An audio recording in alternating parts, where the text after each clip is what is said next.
I'm not depressed. I'm ready to fight. And it doesn't matter who gets in. It doesn't matter if it's a conservative minority, although it's definitely not looking that way, or a liberal minority, or a liberal majority, because the fight for civil liberties lands with us. It doesn't exist with a party. I personally think if we get another minority government, even if it's a liberal minority, I think that is a win, because clearly that's not what the goal was by calling this election. But I was wondering if you guys think that no matter what happens after this election, there's going to be an unclenching, an unbiting of the tongue by certain MPs who maybe have been, keeping quiet because they knew this snap election was going to be coming up. And now we're being faced with all of these things. Do you think we'll see some more speaking out, even though they'll have the threat of, maybe being punished for doing so? We'll go live now to our friend Drea Humphrey. Drea, how you doing out there? See you rocking that Rebel sweater. How are you? Yes, I'm rocking it. I'm good. How are you guys? Did you guys have like a Red Bull or something to stay up tonight, or? Of course I did. Yeah, I had 3. Yeah. Just because I want to stay peppy. And I don't want to get giddy or anything. But so far, I don't think I would feel giddy, Drea, because I'm not thrilled with the results. I'm no fan of Aaron O'Toole, but I certainly don't like the idea that the Conservatives are losing ground tonight and that the Liberals are gaining ground. And I won't lie, I'm a little bit worried about it. What is your take on things from the West? I know that the polls have not started to be counted out there. How's the mood been? You've been puttering around. Oh, looks like we maybe lost a. There we go. Give us your thoughts from the ground out there. Right. So voting stopped out here just a few minutes ago, about 20 minutes ago. And I have a family member who's actually going to be counting. And so that should be starting soon in my area. But you're right. It is frightening. I hope we see a switch happen. And, I was hoping to see a little bit more from the PPC, but maybe that will switch as well as time goes on. So we always have to wait. I mean, usually I think by the time counts get out to where I live, we pretty much have a clear picture of what's happened, right? Yeah. Well, you were on the Prime Minister's case early, asking substantive questions that the media party didn't. And it frustrated me that when you accosted him in the Greater Vancouver area, his bodyguards did not stop people thronging him to get a selfie. But his bodyguards saw you asking him questions, and they picked you up and shoved you aside. Now, we filed a formal complaint with the commissioner of the RCMP, who brushed it off, which I did not like one bit. But I'm worried, Drea, when you combine his physical removal of rebel journalists like yourself, very aggressively and completely unneeded, like you were not in any way a threat to him. Combine that with the denunciation of rebel news that he made at the election debate night. Yeah, here's the footage. You were asking him a question, and then boom, in comes the RCMP, grabs you, and I'm sorry to show you this footage, grabs you and throws you away. Other people ask for selfies, no problem. You ask a question, and the cop lifts you up and throws you away. I'm worried that high-handed approach, plus what he said at the election debate, that we're not real journalists, despite the fact that the federal court said the opposite hours earlier. I'm a little bit worried about what's going to be the case if Justin Trudeau returns to power, God forbid, with an even larger caucus. Well, that's definitely something to concern. I mean, what does it mean for freedom of press? And I like to point out that if you actually watch it slowly, we're walking at a comfortable distance, and it's actually Trudeau who breaks that comfortable distance, turns and puts his hand towards me, and I put my hand up in sort of a defense. And then after that, I'm the one who gets carried away so he can, pose for a selfie instead of answering about the burning and vandalized churches instead. But you're right. What does it mean, especially with the rhetoric that he's been saying about us, or, just media that he doesn't doesn't like. But on the flip side of that, I can't tell you how many people saw that clip and were also equally outraged. Some of them teenagers. Somehow, I guess I don't go on TikTok, but people saw, oh, you're the Trudeau lady from TikTok. So, you know, as much as he tries to silence us, instead of just answering the question, it's almost like it does the opposite of what his goal is. So there's at least that. Yeah, I think it divides Canadians more insiders and outsiders. I think some people cheer when rebel reporters are manhandled. Some people cheer Trudeau for denouncing us. Those are the insiders.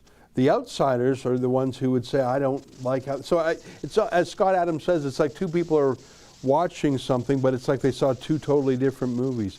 Sheila, what are your thoughts and questions for Drea? Well, I guess my questions to Drea are, like, what are you hearing on the ground there? I know it's hard because we're in a conservative bubble, but maybe you get a little bit more diversity because you're in the Lower Mainland. But what are you hearing? What's the sentiment on the ground there? I mean, not when you're out at protests, though. Give me something other than when you're out at protests, because protests are, I mean, those are anti-lockdown people. But what are the regular, normal people saying out there, the non-protest types?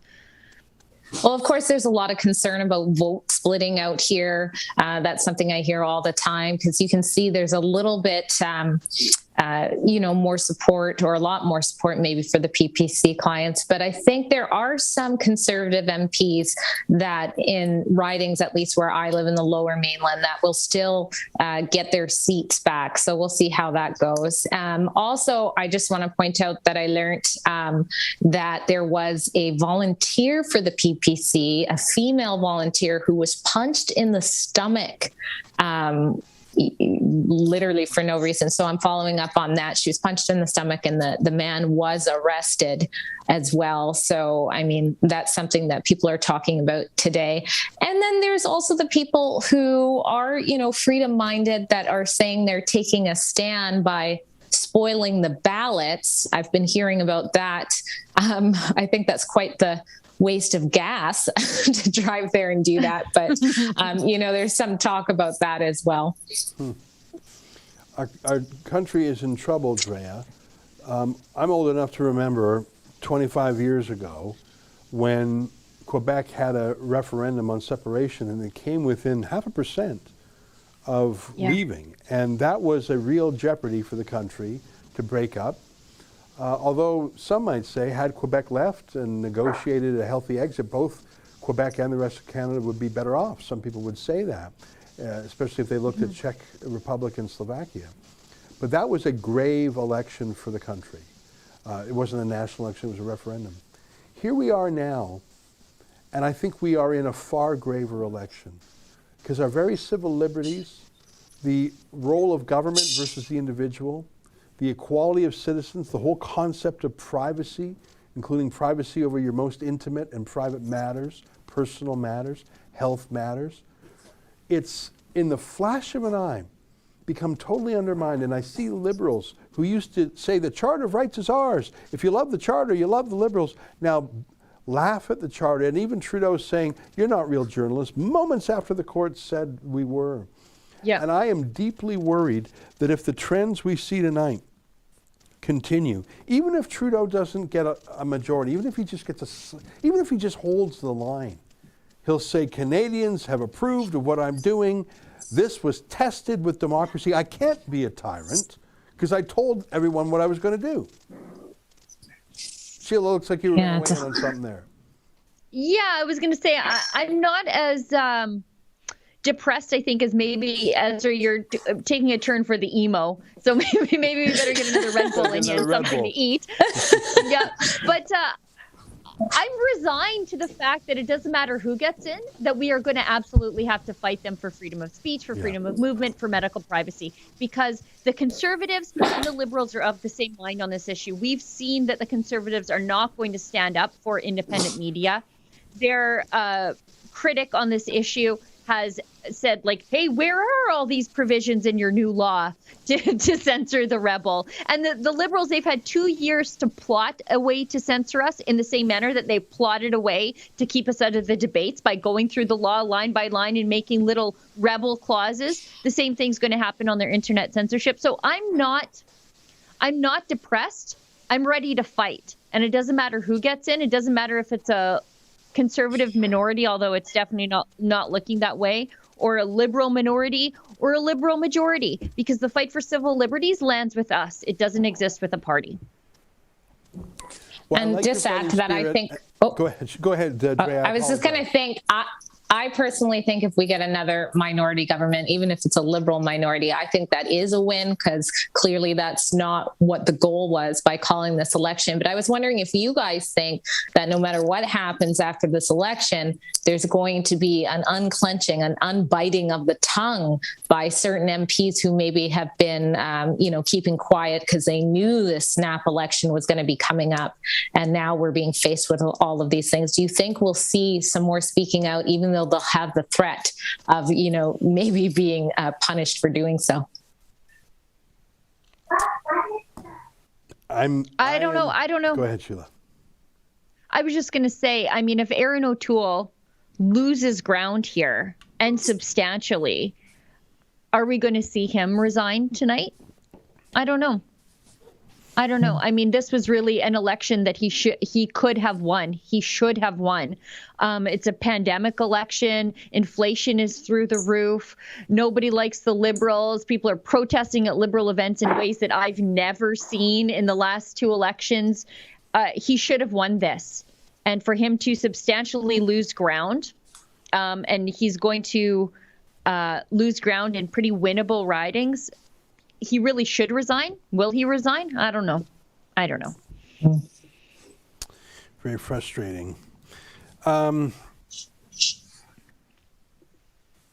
was at Ted Byfield's 93rd birthday party, and there were a couple of conservative MPs there, and they came up to me, Drea, and they said to me, "Can we have a selfie?" And I said, "Sure."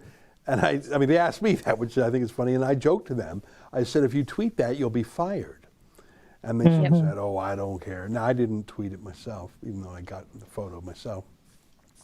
So there are conservatives in the party who do not like the pro-carbon tax, pro-lockdown, pro-vaccine mandate, the leftward drift of their party leader. But they were pretty well behaved in the campaign. Because I suppose if a guy wins the leadership fair and square, you owe him a chance to have a good shot at it without undermining him. And I think that's probably right. But if the results so far hold, the Liberals are up 4 seats, the Tories are down 6. And not too long ago, the Conservatives were slated to have a minority government. What happened? Was it... I don't know why. Maybe it was the Liberal demonization of the Conservatives. Maybe it was the Conservatives submitting and collapsing on everything. I don't know. Maybe people just, if they want a Liberal, they want the real thing, not just a different version of it. The night is still young. I mean, a lot of things can happen. A lot of these Ontario numbers are still, in flux. Some of the ridings, only a few % of the votes are in. Yep. Where there's life, there's hope. Yeah. And we will fight no matter what, right, guys? Well, that's right. It's all we do. I'm ready to fight. It's all we do. Yep. And Drea, I love your fighting spirit and your courage. I love how you've covered important stories, including the church burning story, which is what you asked the Prime Minister about. I love the fact that you went to Kamloops and looked at things with your own eyes. You've been a very important addition to our team, and Matt Brevner with you on the ground has really given us new life in Vancouver. And it's reminded me that there is a freedom spirit in that town. Vancouver has had great liberty-oriented protests for months now, and you've covered so many of them. So it's a reminder not to give up hope. And over the last 6 months, we've created the Fight the Fines project, and we have helped a lot of British Columbians, a lot of people across the country. So in answer to your question, Sheila, yeah, I am a little sad about how I'm pessimistic, but that doesn't mean I'm going to stop fighting. I mean, Rebel News and the Democracy Funds, which is an arm's length charity focused on civil liberties, our job is cut out for us. If Aaron O'Toole won't fight for civil liberties, if the Canadian Civil Liberties Association won't fight for civil liberties, and the other 10 organizations that claim to, if the other journalists don't care about the crackdown because they're all in the media bailout take, well, that's just more work for us to do. And I'm tired. I've been tired since I was 18.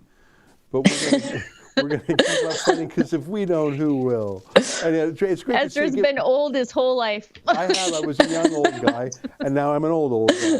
Drea, last word to you while I have a little sip of Dr. Pepper with the caffeine in it. Yeah, you're right. And there really is a lot of people that I think to their own degree are ready to fight. I've never had such a shift in my emails about people just finally getting that there is something seriously wrong in Canada and they have to act in whatever capacity they're able to now. So I believe good things are in store. Well, we'll do our best. We have to, the old saying, pray like it all depends on God. Work like it all depends on you. And we'll do a bit of both. And with the support of our viewers, Drea, you've been to our office here several times, and you know that the walls of our headquarters are plastered with the names of our supporters on little bricks. And it's not just names, they have little messages too. And those little messages are encouragement, because I know that there are hundreds of thousands of supporters of ours who expect us to fill the void as best we can. And I know that you've done a wonderful job of that, Drea. And Sheila's been a chief reporter for so long. And I'm glad to have her to give me a pep talk sometimes when I'm feeling a little down in the dumps. And we've got such a wonderful team. We had 17 reporters do work in this Canadian election. A few of them only a few times. But 17 people appeared on camera for our little company, Coast to Coast. And we had 11 reporters on debate night. Unfortunately, you were not put through on the queue, but we had 11 people on standby, and we actually managed to have more than any other media. Justin, can you find that chart that Jonathan Goldsby did? It was a wonderful... I think we tied, right? Actually, Goldsby said we had more questions than anyone else. We did. He's obsessed with us. Anyhow, Dre, it's great to see you again. Thank you for holding the fort on the West Coast, and we look forward with great interest to what happens when those polls come in. Yep. All right, guys. Good night. CBC. Cheers. There you have it. Good night, Drea. Drea Humphrey on the West Coast.